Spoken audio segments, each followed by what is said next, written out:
बिस्मिल्लाहिर्रहमानिर्रहीम। अस्सलामुअलैकुम मेरे बहुत प्यारे से व्यूवर्स, क्या हाल है आप सबका? कैसे हैं आप सब लोग?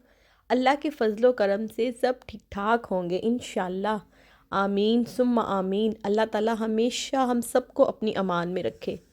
तो जनाब, यहाँ पर मैं कपड़े कटिंग कर रही थी। मैं अपने कपड़े खुद ही स्टिच करती हूँ, मुझे किसी की हाथ की स्टिचिंग नहीं पसंद।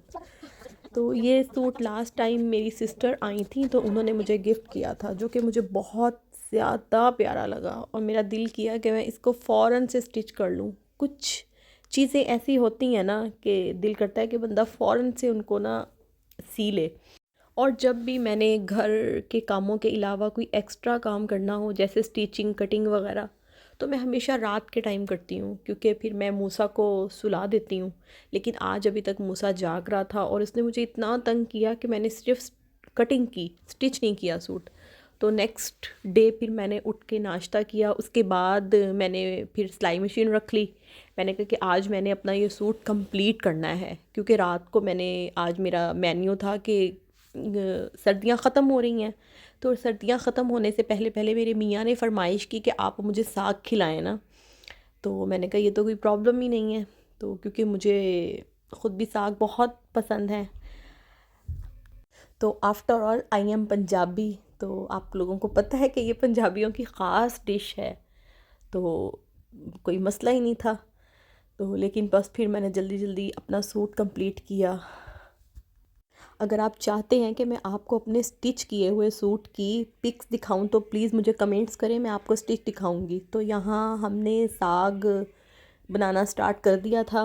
तो सबसे पहले हमने साग की जो डूंडियाँ होती हैं ना उनके छिलके उतार दिए। इसके बाद इनको काट कर एक पतीले में थोड़ा सा पानी डालकर चूल्हे पे चढ़ा दिया। अगर सरों के अलावा कोई दूसरा साग होता तो हम इसको एक दो बॉयल आने पर पानी निकाल कर दूसरा डालते, लेकिन अगर साग सरों का हो तो ऐसा करने की कोई ज़रूरत नहीं। आपने इसी पानी में साग को पकाना है, ये बात आपको कोई नहीं बताएगा।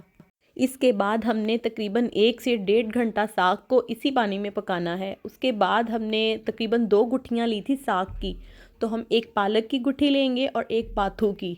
और अगर सरों के अलावा कोई दूसरा साग होता तो हम मेथा भी लेते साथ, लेकिन ये सरों का है तो ये वैसे ही इतना मीठा बनता है कि ज़रूरत नहीं है कि इसके अंदर कोई दूसरी चीज़ें ज़्यादा डाली जाएँ। तो मैंने एक एक गुट्ठी लेके उनको काट के और उनको भी साथ डाल दिया। उसके बाद मैंने तकरीबन, अगर मेरा साग जितना था उस हिसाब से मैंने आधा किलो के करीब मैंने हरी मिर्चें ली।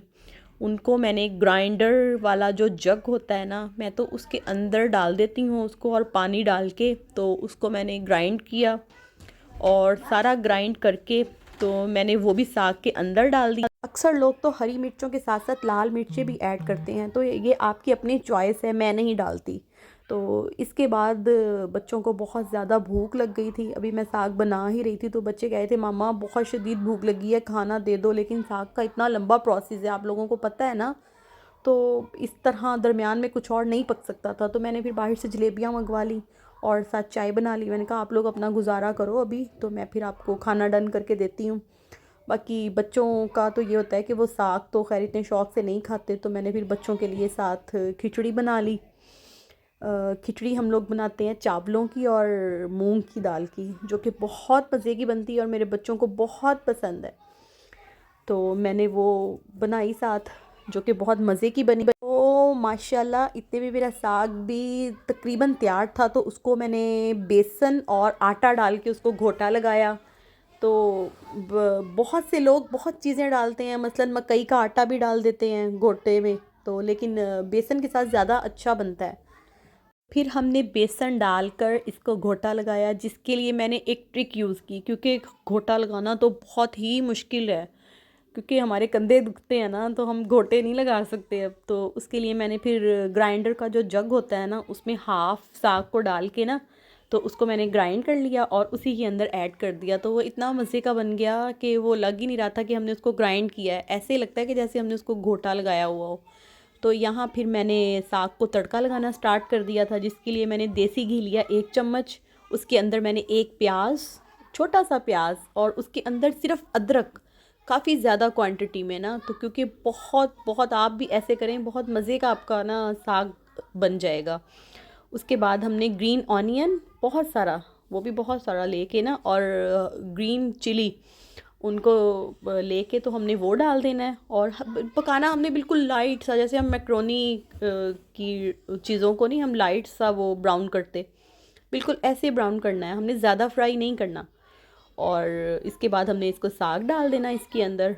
तो हमारा बहुत ही मज़े का साग तैयार है माशाल्लाह से।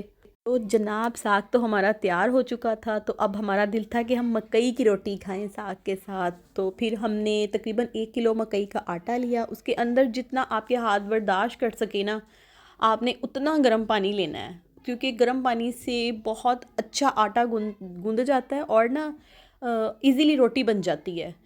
तो मैंने वो गूंद के और मैंने एक कपड़े के ऊपर रख के ना, तो उसको हाथ से ही मैंने दबा दबा के और कपड़े समेत ही मैंने वो ऊपर रख लेती हूँ, तवे के ऊपर रख देती हूँ। तो मेरी बहुत इजीली रोटी बन जाती है, हालांकि मुझसे कोई इतनी बड़ी रोटी नहीं बनती लेकिन अच्छी बन जाती है।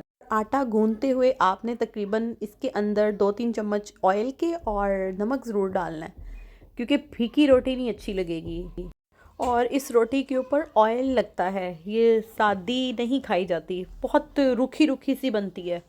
तो देखें यहाँ मैंने कहा कि मैं अपने व्यूवर्स को दोबारा से बनाना सिखाती हूँ ना, तो देखें कितनी इजी है ना। और इतनी मतलब जो अननोन बंदा है ना वो भी इस तरह से बना सकता है।